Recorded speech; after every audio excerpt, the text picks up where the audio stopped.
Hello កាយជួបជាមួយខ្ញុំដែលខ្ញុំនឹងលើកស្អីរឿងមួយដែលចង់និយាយអំពីតួឯករបស់យើងបានកោះហៅនៅបានកតលេងដែលមានកម្រិត99តើសាច់រឿងតោះជាយ៉ាងណាចូលទៅកាន់សាច់រឿងរបស់យើងទាំងអស់គ្នាគាត់ក៏បាននិយាយថានេះឬជីវិតក្នុងដល់ចេញនេះហើយក៏លេចឡើងអ្នកមួយយ៉ាងធំដែលមានកម្រិត67ហើយក៏បើកការវាយប្រហារទៅលើអ្នកផ្សងព្រេងនោះដែលធ្វើឲ្យអ្នកផ្សងព្រេងភ័យខ្លាចហើយសត្វពេលនោះក៏លេចឡើងវត្តមានកតពលានមួយនៅទីនេះហើយអ្នកក៏បំផាយទើបដើរវាយប្រហារទៅលើគាត់លេងផ្ដាច់គាត់លេងបែរជាសើចហើយក៏កិច្ចការវាយប្រហាររបស់អ្នកបានយ៉ាងងាយបន្ទាប់មកគាត់លេងក៏ស្ទុះយកដំបងទៅវាយអ្នកនោះហើយក៏ធ្វើឲ្យអ្នកផ្សងព្រេងទាំង3នាក់នោះបានទៅធំតើនេះជាអ្វីទៅគាត់លេងសម្រាប់អ្នកក្នុងតែមួយការវាយប្រហារហើយអ្នកផ្សងព្រេងក៏ឆ្ងល់ថាហេតុអ្វីបានជាបិសាចគាត់លេងសម្រាប់បិសាចគ្នាវាហើយក៏លោកក៏បាននិយាយថាសង្ស័យមានអ្នកកោះហៅធ្វើសមុនវាមកហើយក៏កលែកមកឃើញបរិងអ្នកកំពុងតែឈួរសើចយ៉ាងខោហើយក៏អ្នកផ្សងព្រេងថានោះកលែកមកបរិងអ្នកដែលនៅលើកំពូលភ្នំដែលអ្នកកោះហៅគាត់លេងហើយនេះគ្រាន់តែជាទ្រាលើនេះក្បាលសាច់រឿងរបស់យើងដល់កាត់មកសាច់រឿងរបស់យើងបន្តមកយើងក៏អាចឃើញបរិងអ្នកកំពុងតែធ្វើការហើយក៏នៅពេលនោះគាត់ក៏បានលើមិត្តភក្តិដែលធ្វើការជាមួយគាត់និយាយអំពីប្រឡងចាហើយនៅពេលថ្មីខ្ញុំមិនដែលឃើញគាត់សោះតែគាត់ប្រហែលជារវល់កំពុងលេងហ្គេមដូចរហែងប៉ុណ្ណឹងដែរជាក់ស្ដែងគាត់នៅចំណាត់ថ្នាក់ Hidden Class ហើយពួកគេក៏បាននិយាយថាគាត់បានចំណាត់ថ្នាក់ Hidden Class គាត់ពិតជាសំណាងណាស់ហើយគាត់នឹងខ្លាចទៅជាអ្នកមើលទៅហើយទូករបស់យើងក៏បាននិយាយថានោះវាជាហ្គេម The Way Hunter ហើយវាជាហ្គេម VR ដែលកំពុងពេញនិយមនៅពេលថ្មីៗនេះពេញនិយមបំផុតហ្គេមនេះបានទាក់ទាញអ្នកប្រើប្រាស់ជារកមិនអស់ដែលរត់គេពីការពិតដោយពឹងផ្អែកទៅលើវិទ្យាឧបករណ៍លេងហ្គេមមានតម្លៃថ្លៃប៉ុន្តែនៅហាងអ៊ីនធឺណិតជាច្រើននៅជុំវិញពិភពលោកបានផ្លាស់ប្ដូរឧស្សាហកម្មនេះដែលមានតម្លៃសមរម្យសូម្បីតែអ្នកខលខ្ញុំក៏មានភាពងាយស្រួលក្នុងការចូលលេងផងដែរសម្រាប់ហ្គេម The Hunter អ្នកលេងអាចវិនិយោគលុយពិភពលោកបច្ចុប្បន្នក្នុងពិភពគេបានហើយក៏អាចប្រាប់ពីក្នុងពិភពគេមកក្រៅដើម្បីចាំឲ្យវាផងដែរហើយការបន្ទាប់មកទូរបស់យើងក៏បាននិយាយថាខ្ញុំពិតបានលេងវាជាច្រើនដែរហើយយល់ថាវាពិតជាគេបានពិសេសដើមគេប៉ុន្តែវាជាចលនាចុងក្រោយរបស់ខ្ញុំព្រមតែហើយយើងក៏បានឃើញទូរបស់យើងប្រឹងជីករ៉ែយ៉ាងមកហើយក៏ទទួលបាន skill របស់ច្រើនមួយដែរហើយក៏បានខំជីយករ៉ែនោះហើយក៏បាននិយាយថាខ្ញុំពិតជាស្អប់វាខ្លាំងណាស់ហើយអ្វីទៅបានជាខ្ញុំត្រូវបន្តធ្វើការក្នុងហ្គេមនេះបន្ទាប់ពីខ្ញុំធ្វើការដូចគ្នាក្នុងជីវិតពិតហើយគម្រោងឡើងចំណាក់ថ្នាក់របស់ខ្ញុំដល់ពេលណាបានឡើងដល់ Hidden Class The Way Hunter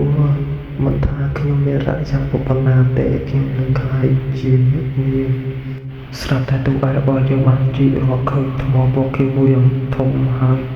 បាននិយាយថាថ្មជាបាននេះតែបានចំណាយទាំងតិចក៏300,000 យួននេះវាជាអ្វីដែលខ្ញុំចង់បានយូរហើយស្រាប់តែទូឲ្យយើង40តែមាននៃរឿងម្នាក់មកស៊ូទូឲ្យរបស់យើងថាខ្ញុំឃើញលោកជីរ៉ានៅក្នុងរោងភ្នំនេះជារៀងរាល់ថ្ងៃមើលទៅលោកប្រហែលជាមានជំនាញរករកដែរកម្រិតខ្ពស់ហើយមើលទៅហើយពួកយើងបានជួបគេនៅក្នុងដងចិននេះដោយសារមានរងធំមួយនេះរៀងផ្លូវរបស់យើងនេះអាចដឹកកូនប្រសិនបើទូឯរបស់យើងជួយចុះរំក្រុមរបស់នេះហើយប្រតិរបស់យើងនឹងក៏និយាយថានឹងការពីទូឯប្រុសរបស់យើងអំពីពពុះបិសាច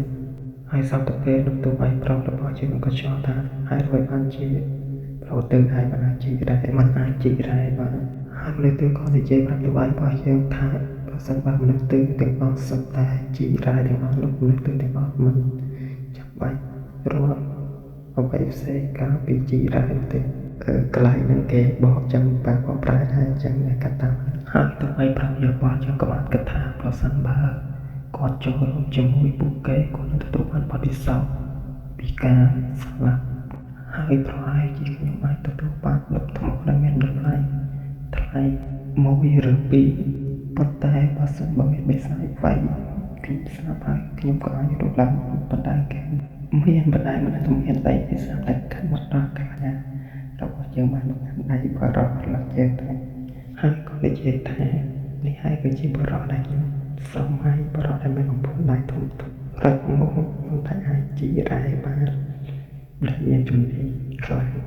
ហើយតើអ្នកអាចចូលគ្រប់គ្រងរបស់យើងទេហើយសន្តិភាពនោះទុកឲ្យយើងឆ្លើយលើថាចេះគេមកចូលរួមហើយការបន្ទោមកទូឲ្យប្រាប់របស់យើងក៏ជួបនៅវងសន្តិចរដែលមានកម្រិត7ពួកចចរក៏ស្ទុះទៅខាងទូឲ្យប្រាប់របស់យើងហើយក៏លេចឡើងកញ្ញាដែលបំពោចូលរួមក្រុមហើយក៏ទូឲ្យយើងនៅស្ងៀមលាក៏បានប្រើស្គីសាមិនទៅព្រែងបានទៅលើពួកចចរនោះមកភ្លាមហើយក៏បានសួរទូឲ្យប្រាប់យើងថាមិនអីទេឬហើយឈ្មោះថាខាត់ថាទីលីយើងហៅថាកញ្ញាលីតែមានជាដៃម៉ែហើយមានកម្រិត30ពុកទោះឲ្យប្រាប់យើងជាការព្យាបាលជាខ្លាំងពីកញ្ញាលីអាចវាបានសัจចោទៅតែស្គីហើយកញ្ញាលីក៏ប្រាប់ទូឲ្យរបស់យើងថាកុំឲ្យចាក់ចេញពីនាងព្រោះទីនេះមានគ្រោះថ្នាក់ហើយកាត់បន្ទោមកយើងក៏បានឃើញមករកកញ្ញាលីកំពុងតែចុចជាមួយនឹងបងចចោហើយក៏បានដកពេលទៅលើពុកបងសัจចោនោះហើយអាបែបនឹងក៏បាននិយាយមើលគេទៅលើទូឯរបស់យើងថាអ្នកអាចបានជីរ៉ែតែប៉ុណ្ណោះខ្ញុំពិតជាជាកៅបាហារបស់ខ្ញុំក្នុងការការពារនេះតែមានចំណុចនេះអប្រយោជន៍ដូចជាការជីរ៉ែនេះថាពួកគេកំពុងនិយាយពីខ្ញុំអ្នកប្រហែលគិតថាខ្ញុំមិនមានជំនាញប្រយោជន៍ហើយមកទៅអូនឯងចាំមើលណាបំបែកអូពេលតែយកហើយមកអូនឯងនិយាយត្រូវតែខ្ញុំពុំមានស្គីប្រហែលនោះទេព្រៃហើយពួកគេក៏បាននិយាយគ្នាថា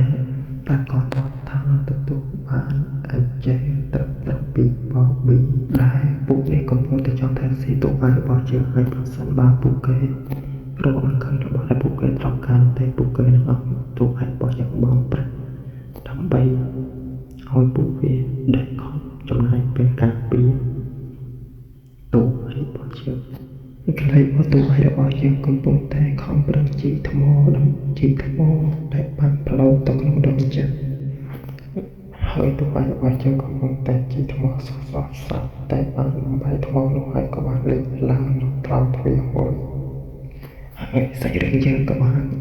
ចាប់ត្រង់ហ្នឹងហើយក៏សូមអធិស្ឋានសម្រាប់សម្លេងដែលស្ដាប់មិនសូវបានព្រោះជាលើដំបូងដែលបានសម្រាប់ឲ្យចឹងឲ្យសូមអ្នកទាំងអស់គ្នាយកចុះហើយជួបគ្នានៅវីដេអូក្រោយ